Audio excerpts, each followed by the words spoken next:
so excited to share with you today 10 ways to make a woman feel safe.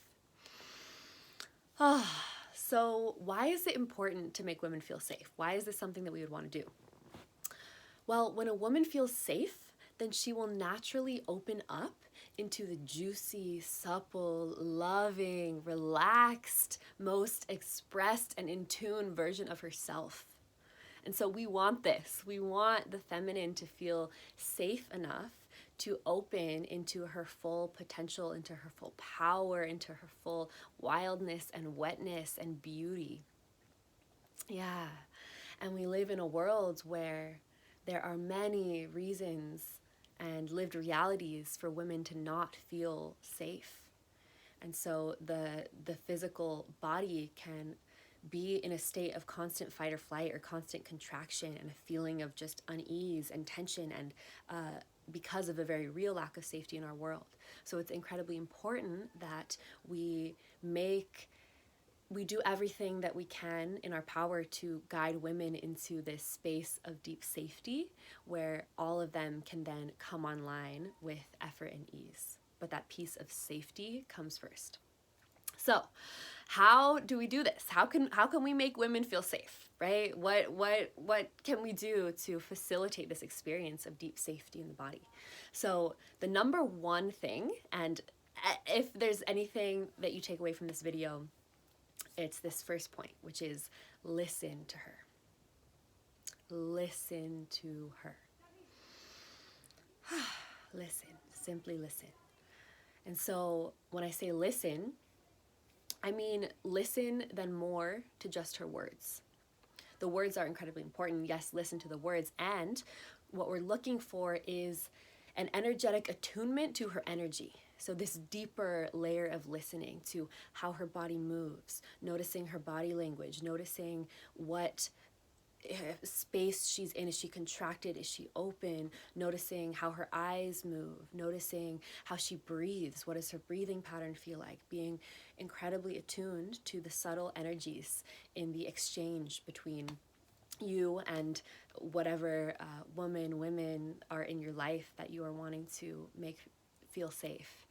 Yeah, so this depth of listening is incredibly important, and to call in the energy of the tree, of a tree, just this tree energy, which is, trees are incredibly still and patient, and they are the most incredible witnesses. So they just witness, they listen, they receive, and need nothing in return.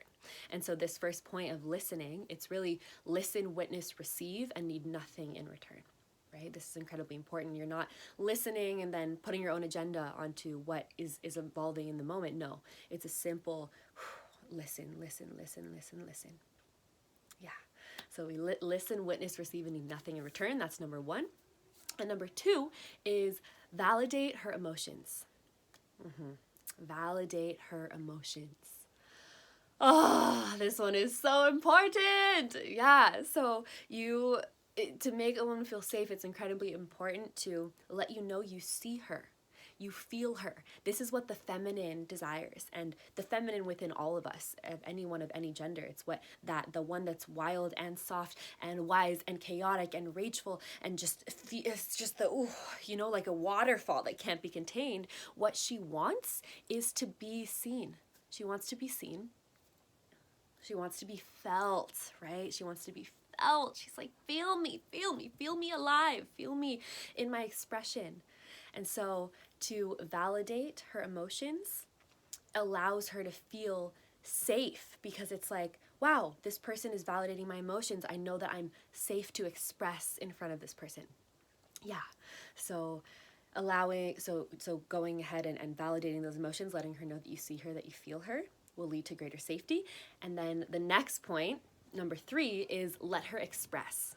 And so this kind of goes along with the other two, but just really allow her to be in her fullest expression, full expression. Let her be big, let her be small. And I wanted to make this a separate point because the amount of times that women specifically are shut down for being who we are, for feeling our emotions, because the masculine is not able to hold space for that because it's too much. Like, tone it down, be small, calm down, relax, right? Relax, just chill. Can you just chill? How many women have been told that before, right?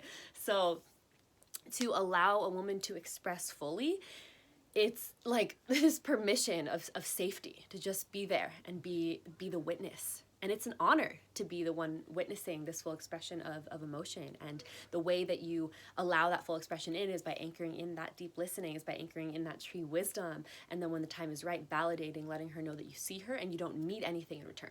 You're not witnessing and listening to get approval or to somehow do XYZ. It's like, no, you're in the space of the listening and the service of just, being this reflection, being this mirror, being this sounding board. Yeah. So number 4 is ask her what she needs. Ask her what she needs. Ask her what she needs. There can be so much mystery around like, oh, how do I understand women, or how do I connect to women more? Or how do I don't get it. I don't get it. I don't know. And so a simple way to move through this is to ask a woman what she needs, especially in the moment of intense emotion or something coming up in her body or in the relationship. Whether it's mother, whether it's like father, daughter, or mother, daughter, or, between two partners or two friends or whatever it may be, asking her what she needs. Just the simple medicine of that question is beautiful, because so many of us grew up with parents and fathers especially who were not able to accept us in the fullness of who we be, right? That shut down our expression, that shut down our emotions, that wanted us to be small, that could not hold that pillar of the tree wisdom, right? And so when a woman is asked, what do you need? And there's that full presence and the eye contact, and is asked that simple question can just dissolve layers of holding and of lack of being felt and witnessed and seen. So sometimes the medicine is in the question, not even in the response and what is then provided from the need. But that question is really beautiful when it's asked with full presence and intention and care. Yeah, and then asking her how you can support her, and if she doesn't know, that's okay. That's okay. Because like I said, sometimes the medicine is in the question itself, and just breathing with her and breathing, being there. And so, going off of that, number 5 is give her your full presence. And this one is really just about as important as the first one. If I said the thing I want you to take away is listening to her, and also to give her your full presence. This point number 5 is extremely important, because if you're not fully present with her, that means that the container that you're creating between the 2 or 3 or however many of you is leaky, right? And she can feel that.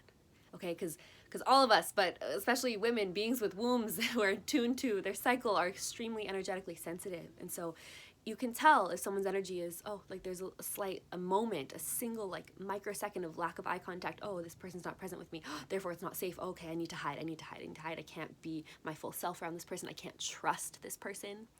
I can't trust this person. That can come up when there's a lack of presence. Like, oh no, this person doesn't want to be around me, so I need to now compress and shut down and hide.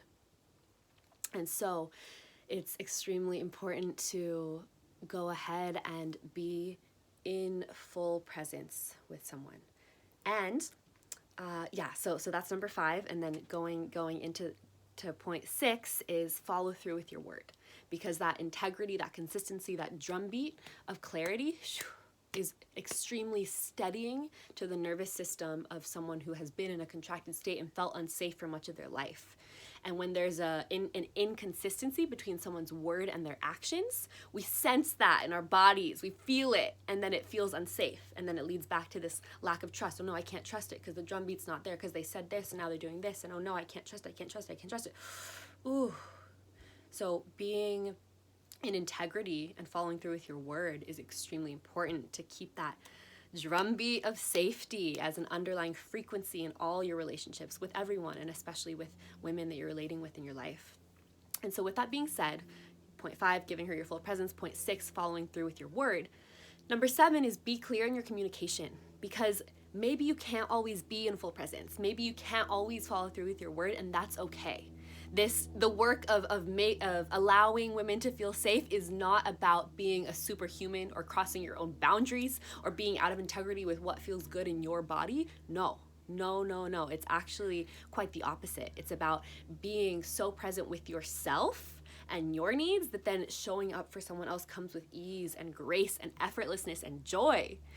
So the first priority is to really be in full presence with yourself and your needs, and be in integrity with who you are and clear on your own boundaries.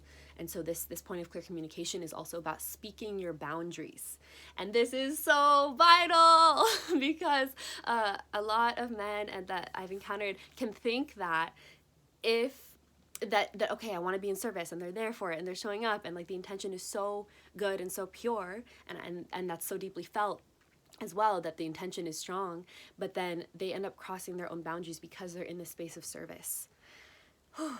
And so that crossing of your own boundaries, even if it's well-intentioned, ultimately it leads to much less trust with the women that you're crossing your boundaries for. It leads to less trust, it leads to less safety, and it doesn't feel good in your body, it doesn't feel good in anyone else's. It makes the container leaky, and it can lead to resentment, right? It can lead to that resentment of like, oh, I'm crossing my own boundaries, and now, but I'm here, I'm showing up, and then you're not fully present, and then you're resentful later, but you don't express it, and then, and then before you know it, like, the relationship's ending. Or you're blowing up in a fight with your mom or your sister or your friend, whatever it is. So that ability to know your needs so well that you can express your boundaries clearly, and that creates more ability for the feminine to relax and open and flow, because we need the structure, we need those banks to the river for the feminine to go into that full surrender and flow and lusciousness. And so clearly communicate your boundaries and as well as you can, and if you need to renegotiate around following through with your words or giving full presence, that honesty leads to more safety, it leads to more trust, even if in the moment it might be like, oh no, I have to communicate this and I might hurt her, because that's what it comes from a lot, like you don't want to hurt her. And I hear that, and so that's why the next point is important. So we had number 7, be clear in your communication, express your boundaries. Number 8 is remind her of your steadfast love. Remind her of your steadfast love. Remind her of your steadfast love. That gets to be the drumbeat beneath all of this. Yeah, and that's important when expressing your boundaries of like, and I love you, I'm in this love, and to look her in the eye, especially in moments of conflict or challenge or intense emotion, to just come back like, hey, I love you. Because I don't know about all of you, but like my dad never said that to me in the moments of like intensity, never. And many of us haven't experienced that type of love from a parent and or friends or partners. And so to have that reminder of like, hey, and I love you, right? Like, I'm here for it, I'm with you, and I love you. I'm going to take care of my needs, and I love you. And that can really help the reprogramming around our abandonment wounds, where it's like, oh no, because what has happened to me, what can happen to many of us is like, oh no, like if this person is expressing their boundaries, then it must mean that like they hate me and I fucked up, I did something wrong, I expressed too much, like it's like I scared them away because this, and I can't, I'm gonna hide. And to just remind like, I love you, thank you for expressing, I see you, I'm gonna take care of myself in this way. And then that way we reprogram where it's like, oh, okay, like that boundary actually gets to create more intimacy instead of less. Because I see that so often with boundaries where it's like it feels scary to set a boundary because it's like it's gonna take me out of connection with this person, it's gonna create less intimacy. But what if we explored the possibility that boundaries could create deeper intimacy with someone instead of less intimacy? So that's the invitation with being clear in your communication, point number 7, and point number 8, reminding her of your steadfast love, like a drumbeat, always running beneath the flow of the river. And number 9 is to nurture her. So this could look like cooking her food, running her a bath, massaging her, singing to her, reading to her, brushing her hair. Oh, that's one of my favorites. And yeah, just being in that nurturance around what care she needs. Because that, like, a physical touch is a big one for me. Every woman is different as to what nurturance they need and what makes them feel safe. So this is where you get to ask, right? Bring in the other tips and tools of like, what do you need to feel nurtured? How can I nurture you? How can I serve you? Especially during and right before the bleed, the moon time, which I'll talk about in a separate video, but especially then is when the nurturance is very important. And so that's number 9. And number 10 is respect her space. Yeah, respect her space. Give her space when she needs it. Yeah, when she desires it. And invite her, encourage her to request that when she desires space, and be in the attunement of like, okay, she needs space now, and be in the conversation. Because I know, especially in relationship dynamics, there can be, you know, like, oh, I need space, but then you actually want someone to be close to you. And so to be in that awareness, but also to encourage the clear communication and to really respect her freedom and her spaciousness and her sovereignty as an individual human, that can be a way to support this love too, of like, like, I love you, be free, I love you, like, I give you space, right? And so that respect of the space is important too. So thank you so much, and I will leave in the description below all of these 10 points about what you can do to make a woman feel safe. Thank you for watching, and I encourage you to continue being in the exploration of how to deepen into this frequency of safety in real time in your life. Thank you, and please like, comment, and subscribe. And I also, this is important, I have a course called His Womb that is beginning 1 week from now. And it's all about this, like how men can allow women to feel safe. And it's about honoring the divine feminine within, and then showing up as a pillar of the divine masculine in the outer world. And oh my God, we're gonna dive into so many codes around this, around the inner work and your own mother wound, and you're gonna connect with other men in the group, and then learn about the menstrual cycle and the yoni, and it is so juicy, and I'm so freaking excited, and I love the group of men already forming. So if you're interested, please comment, please send me an email or send me a DM if you're watching on Instagram, and if you're on YouTube, then yeah, comment, like, subscribe, go ahead and send me a message. Check out the link below for the website, and I would love to connect with you, and I would love to have you in the course. Sending you so much love. Mwah!